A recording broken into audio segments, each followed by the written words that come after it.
So for our demo, first we need a large piece of paper to cover the drainage holes para hindi mag-clog yung drainage holes at yung spout. Tapos, after nyan, lagay na natin yung contents ng ating tubs. So, ang gagawin po natin, i-inspect po natin siya kung meron siyang contaminations like black or green molds or insects.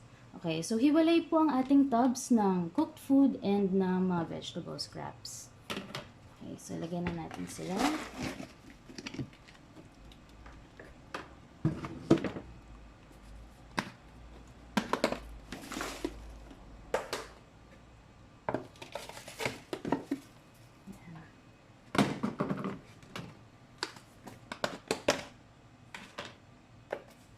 Wala naman.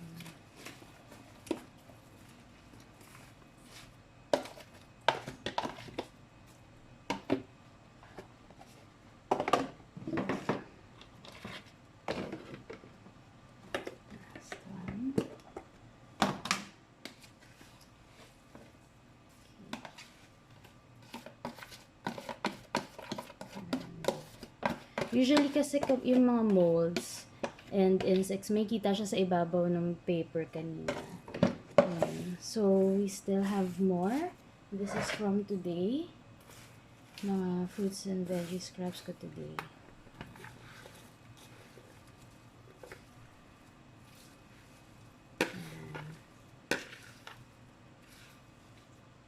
So, halos full na po siya kasi meron na po siyang contents kanina.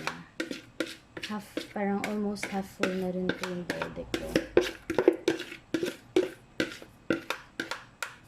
Okay. I still have more.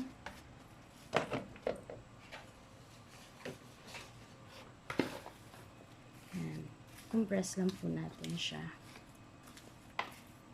Hindi pa po tayo tapos mukha lang siyang puno, pero later we'll compress it even more. Ito from today din po ito, kaya naka-bowl po siya. Yan ko lang na mix yung brand yan, hindi kanina. Para hindi po siya ma-expose sa air na matagal. Okay, so next is we lay a large piece of paper again and compress it with our body weight. Iba po gumagamit ng tools para i-compress pa ito lalo. Ako, I just use my body weight. Ayan. Here's another one. Ayan. Okay, so that's for our demo.